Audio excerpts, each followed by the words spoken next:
Good evening, everybody. Welcome back over Daily Plays. Player here, as per usual, with another episode of our everything toppling bundle rumble. This is day number 2, pack number 2. Why the camera behaves nicely. Do this now. So hop into my corner, and let's see what goodies we crack tonight. Right? Let's see. Yesterday we had an alright pack, I would argue. Went too crazy. I mean, the rare was a bit of a disappointment, but it is how it is. Ooh. You rip and tear a lot, my dude. Maybe get some energy. Yeah, this one doesn't open nice at all. I definitely want that. So we first of all got a nice little energy counter. Or energy reserve token. Is that a double sided one, I wonder? Ooh, it is. We also get an Eldrazi spawn. That's, I think, an Ulamog token. Or from the Ulamog swarm. 0-1. Yep. Nice. First token. You go over here. Start. First real card, everybody. We get... Oh! We got the one and only common legendary creature in Magic, Skoa Ember Mage. So for generic, double red, a legendary creature, goblin wizard, a 4/4. So kinda below average stats. Especially since he's legendary, you can only have one of them in the battlefield every time. When the Skoa Ember Mage enters the battlefield, it deals 4 damage to any target. So at least that's something going for it, right? So it burns somebody for 4. And the interesting part is this one has Grandeur, so if you have multiple of them, we can discard another card named Skoa Ember Mage, and, here's the big thing, sacrifice 2 mountains to deal 4 damage to any target. Whoops, sorry, there's a tag box. So yeah. So discard another one while we have this one in play, sacrifice 2 mountains, then it'll deal 4 damage to any target. So basically it has a Flame Blast built in as its Grandeur. It's kind of a shame. I mean, it doesn't cost mana unlike the other Grandeurs. I believe the other ones always costed some mana to activate or do something with them. But yeah, this is kind of bad because you lose out 2 mountains. I mean, in a pinch, this is nice, but overall, I need kindling. You'll do nicely. Yeah, you look like you... I don't know. I mean, he's interesting. Maybe I can put him in one of my Pauper decks or Crab decks. This is a nice little surprise, I guess. But yeah, I mean, for a common, this is neat. Like, getting a 4/4 body and dealing 4 to any target, including players, and battles, and planeswalkers, yada yada, is pretty good. But the Grandeur ability, yeah, really only in a pinch, I feel like. Next up, what do we have here? Dream Inferior. Oh, so it's Bad Dream. What does it do? Free generic 1 blue, it's a sorcery. And this costs 1 less to cast for each card you've drawn this turn. Okay, so the more the merrier, gotcha. The owner of target non-land permanent puts into their library second from top or on the bottom. This means in general this always costs 3 pretty much. Because, well, you should always draw a card. This is a sorcery in, during your draw step. Of course, you have stuff like, I don't know, Phyrexian Arena that lets you draw more card after, and this gets cheaper. Second from the top or on the bottom. Interesting, interesting. I'm sure I would want to play that. Forced to behold such a pitiful demonstration of scholarship, Archmage Jevin could hold his tongue no longer. I see, I see. This neat little artwork. I guess this is Jevin talking there with his magical tongue. Drowning his student, I assume. Interesting. I mean, for 3 mana bouncing something second from the top, I think that's alright. I think that's alright price. I think back in the day, I think they actually costed 4 mana on default. And this one, as I said, most of them will cost 3 or less. So that's actually alright. That's actually alright. Yeah, I think that's playable. At least more playable than the old ones. Ooh, here's a card I was looking forward to, and I think a lot of people as well. The Evolution Witness. 2 generic, 1 green, at 2/1. Elf Shaman Mutant. She has Adapt, so we can pay 2 mana to put 2 1/1 counters on her if she doesn't have any counters. So if she already has some from I don't know what, from another effect, like for example the dude we pulled last time, then you can't do that. But yeah, she doesn't have that. You can add her 2 additional counters. And whenever 1 or more counters are put on her, we get to return a permanent card from our graveyard to our hand. This is kind of like an Eternal Witness. You can only grab permanents, not spells, but still. Or I shouldn't say spells, I mean instant sorceries. Still pretty good. So that it's a common, mind you. Like, yes, it looks like a hefty investment with the in total 5 mana to get a for free. But yeah, the important part is really the bottom part. And of course, if you have stuff like Proliferate or other counter sharing things, and this gets very crazy. Especially for a common. I feel like you can definitely play that in certain decks. She remembers every breakthrough, from the gene's mutation to the new life's propagation. Yeah. It's a gorgeous art. I think she's sitting right in front of one of those VATs. Right? Evolution mode. I wonder, is she part of the Simic, or is she actually... No, she's not a Phyrexian, right? So this should be a Simic evolution what? Interesting, interesting. Nice. And I'm just noticing I'm completely putting those not in order. Sorry. That's a very funny one. Army of the Jealous first. 2 generic, 1 black. Creature Spirit. It's a 1/3 with Death Touch. We do love me some Death Touchers. And here's the interesting part about it. It has for 4 generic and 1 black. Each opponent loses 2 life and you gain 2 life. So I mean that sounds pretty expensive. However, there's a neat little bonus part here. This ability costs actually 4 and 1 black less to activate if you've drawn 3 or more cards this turn.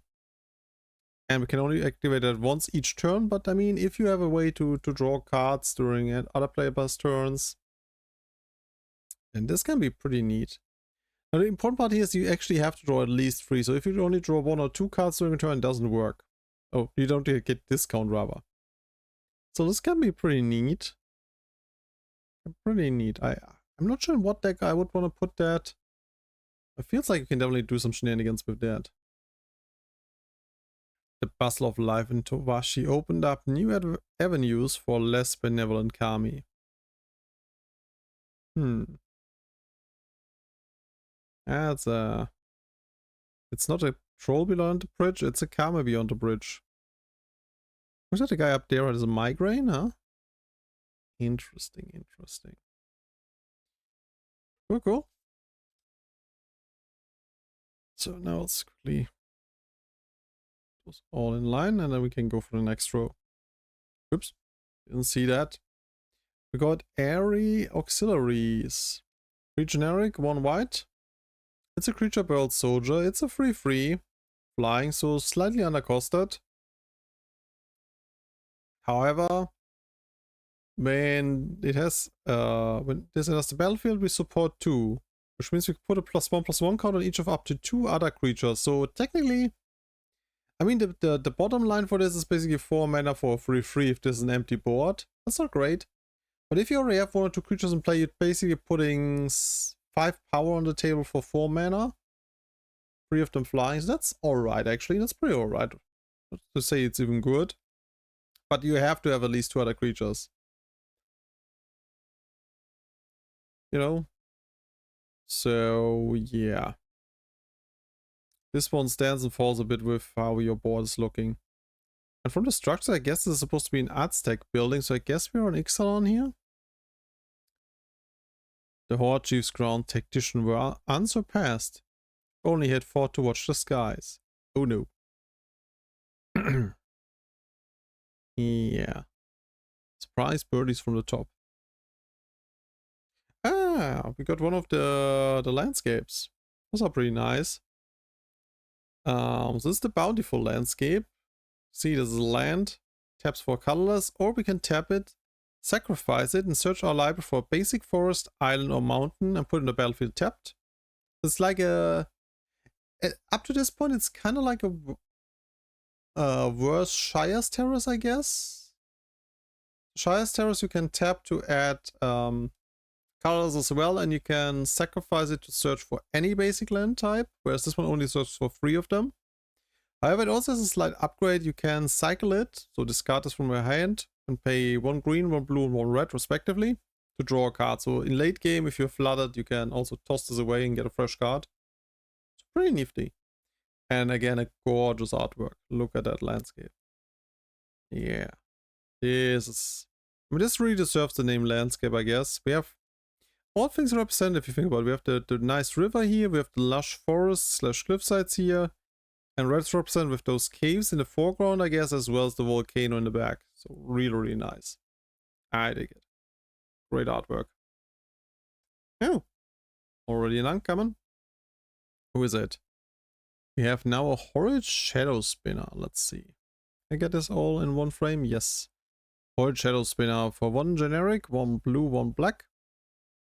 It's a creature horror. It's a 2/3 with lifelink. So 3 mana, 2/3 lifelink. Yeah, slightly underpowered. Even in those colors. Well, let's see. Oh, actually, no, I think in blue black, since blue has very weak creatures normally. Yeah, I think that's actually alright. That might be alright. And whenever Horrid Shadow Spinner attacks, we may draw cards equal to its power.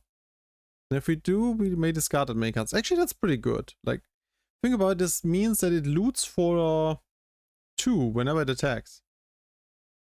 On default, mind. Like if you slap something like on it like I don't know, a Bone Splinter, even then it can loot for 4, which is pretty huge. So remember with that Kami there, of course, which wants it to draw at least 3 cards. Yeah, that is a good enabler. And of course, it also helps you to sift through your deck to find more efficiently the cards you need. I mean, downside is it's no, it is a May effect. I thought it's a must effect. I mean, okay, if this is a May, that's pretty good. Like, I was thinking this is a must, so you could mill yourself to death, but this way, heck yeah. Sure, in what deck I would want to play it, but I guess it's definitely playable. Sifting for a lot of stuff. The Daylight's done, the Nightmare spun, Cause of the Loom, and Into Your Room. Oh no! Rifkin Children's Rhymes, I guess this is from Lorwyn / Shadowmoor. Interesting, I wonder where that would be. Yeah, I guess more Shadowmoor. Shadow Spring, it has a lot of spider-like arms, limbs. Neat. Oh! Someone still remembers the Myr Enforcer / the Frogmite? Well, here's a hybrid of the two. We have here the Frogmyr Enforcer. Artifact creature Frogmyr. We can either cast it normally. And it's a 4/4 for 7. Oops. There we go. Now we see everything. For 7, it's either 4/4. Or it is, if you pay the prototype cost, set is for 3 generic and 1 red, a 2/2. And then also stays a red card if you cast for this one. And a red spell. But it also has affinity for artifacts, so you can either cast if you have enough artifacts for free, or if you have like 3 artifacts, you could pay 1 red to get it as a 2/2 at least. I mean, it's alright. Myr Enforcer, I think on default was the 7 mana 4/4, so basically it's just an upgrade Myr Enforcer. I think the Myr Enforcer also got turned into a frog, but I might be wrong. I would need to look that up. Editor me, remember to put that there if they've... I know Frogmite got turned to frog later, because I mean, back in the day, you still could have artifact creatures without a creature type. Or simple creature type like Construct or something like that. So I'm not entirely sure if that one had just Myr, or if Myr Enforcer actually had also the frog type. But yeah, we need to look that up. Ooh, hello there. That's a creature I'm wondering if I should put it in my fairy commander. Emrakul's Messenger. 1 generic, 1 blue. Creature Eldrazi Fairy Rogue. What a mouthful. She has Devoid, so she technically has no color when you cast her. And also on the board, like, you know, this counts as a colorless card. It's a 2/1, she is flying. I think I already said that.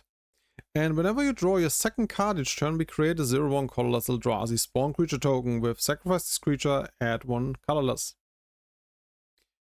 So I mean, 2 mana, 2/1 flying is alright with slightly...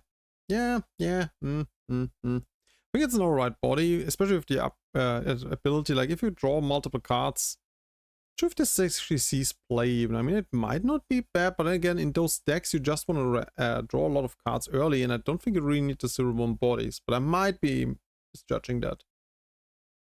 So, very cool artwork. Not sure what I should think about the tentacles on the fairy. Actually, considering how long the tentacle is, how is she even keeping up in the air with those tiny little wings? Like, look at that.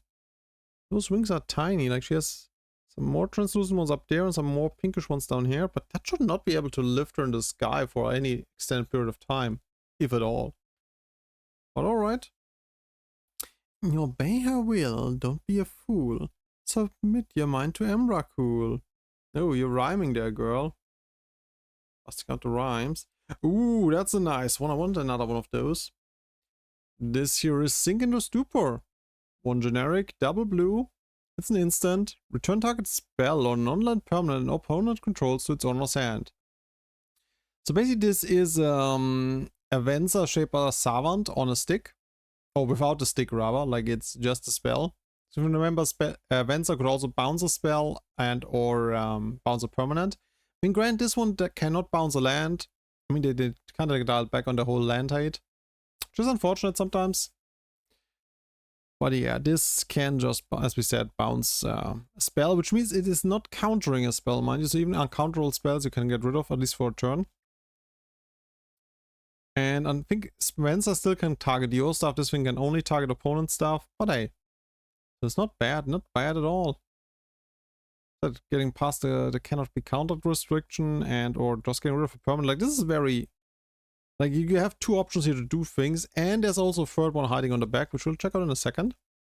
So we currently have this snake chilling there in the water, and alternatively we can also drown the snake in the water. No, actually I don't know. We can also just play the pool itself as this soporific springs. And when they enter the battlefield, we may pay 3 life. If we don't, it enters tapped, and it just adds blue. So this is a good thing about this thing. Not only is it a spell if you need it, or can use it rather, but if you really need the mana in a pinch, you can just play it as an untapped land, which is huge. Nekami help travelers find profound relief by freeing them from their mortal concerns. So you mean like offing them from real life? Oof. And we also have desperate travelers journey from across Kamigawa, drawn by rumors of relief from all their troubles. Yeah. So either you find the Kami help you here, or you have to find your way on your own. So this is a pretty good card. Like it. I already had one of them from the pre-release. Glad to have another one for one of my decks. Really, really nice. Sweet. Sweet. Yeah, those double-sided cards in this set are really, really good. And here we have a Blast from the Past with Junk Diver. 3 generic, a 1/1 flying, artifact creature bird. And when the Junk Diver dies, we return another target artifact card from our graveyard to our hand. So yeah, basically this thing wants to jump block / go into the red until it gets killed. Then it grabs something nice. Put it from the graveyard. Garbage in, treasure out. Yeah, even though this thing looks like I mean, look at all the fine metals they use for this. So it almost looks like we're throwing the treasure in and getting some junk out. Like, look at that coil there. Yeah, I should say it's a nice reprint from Urza's. I'm going to say Saga was the corks. I think that's Destiny. Yeah, that's Urza's Destiny. Because Legacy was the hammer. Yeah, that's Urza's. See, this is a very old card, but still good. Replayable. When we get another red rare this time around, we get Detectives Phoenix. I was looking forward to that thing. Let's see. So this is for 2 generic, 1 red. It's a 2/2. It's an enchantment creature Phoenix. So we can either bestow it, which we'll come to in a second. That's why it's an enchantment creature, for 1 red and collect evidence 6. Or we can just cast it normally. So let's go over this. So what does bestow mean? As we said, it's to cast this as an aura spell, enchanting creature. Then we get the benefits that are down there. And of course, if the creature passes away, then we get the Phoenix back into play. And yeah, collect evidence 6. That's a mechanic from where's the Card of Mana? So we can pay 1 red and exile cards with a total mana value of 6 or greater from our graveyard. So either, for example, 1 card that costs 6, or heck, 2 cards that cost 3, or 1 card that costs 3 and 4, you know, something like that, but it has to cost at least 6 in total. And yeah, it has flying and haste. The 2/2, so that's alright. I mean, 3 mana 2/2 flying haste is pretty standard size, I guess. And it passes basically if we bestow this on someone, which is kind of cool. So that's why I guess why you need so many cards, because I mean, for 1 red, giving +2/+2 and flying and haste on 1 card is pretty dope. And to even sweeten the deal, we may cast the Detective Phoenix from our graveyard by using the bestow ability. So this is I wouldn't say it's bizarre enough, because what it does is always the same. It's like it's always a haste beater, like either itself or turning something into a haste beater. But the fact that you can recycle this from your graveyard to give something surprise haste, so to say, or to just early on, I mean, if you play something turn 3, like a solid 2-drop, immediately give it haste, like, I don't know, Tarmogoyf maybe? I don't, would you really want to have a flying Tarmogoyf?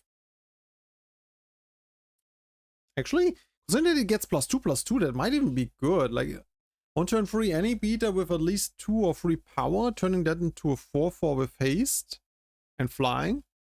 That doesn't sound too bad to me on paper. I think this might actually be really, really nice to play. Yeah, we see the little detective down there, summoning the Phoenix.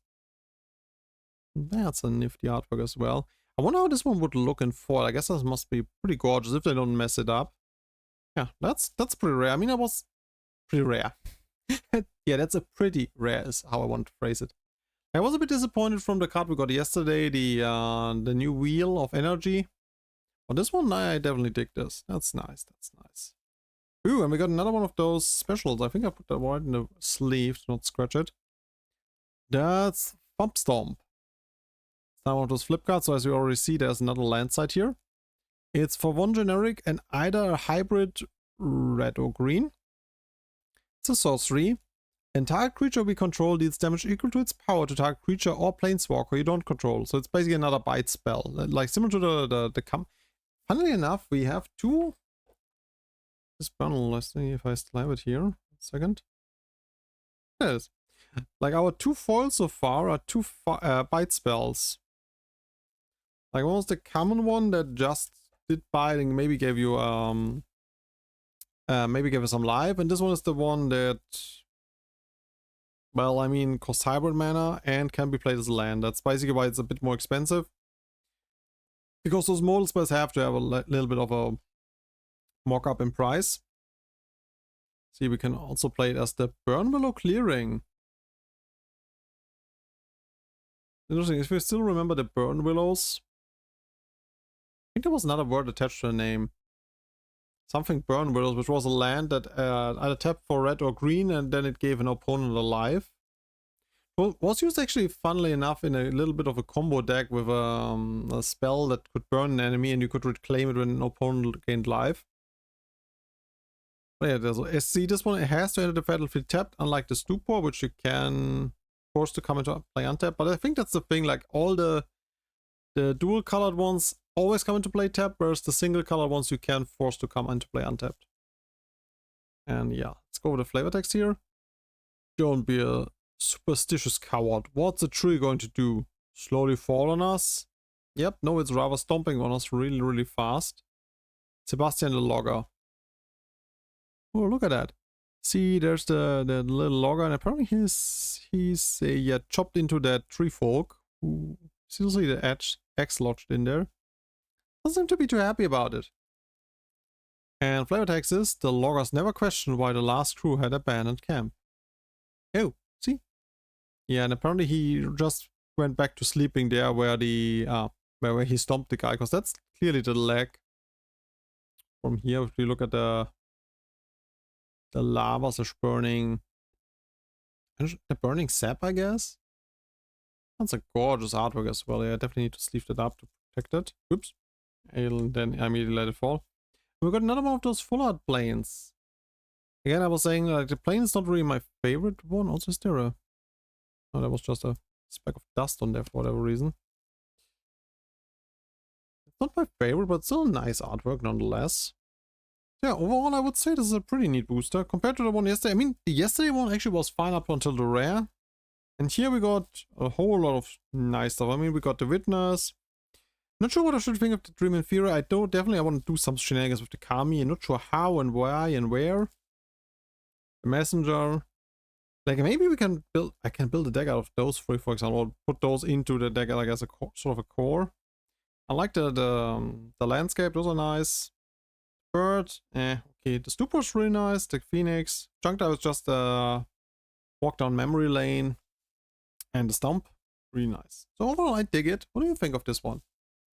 Actually, if I keep this up with the favorite card of the pack thing, what I want to do for Autos of Final Junction, I'm still not sure what would be my favorite of the pack. Tough call. Yes, the Phoenix, but it might also be the Stupor. I'll think about it. Anyways, thank you all very much for watching. See you all next time for the pack number 3. Take care. Bye.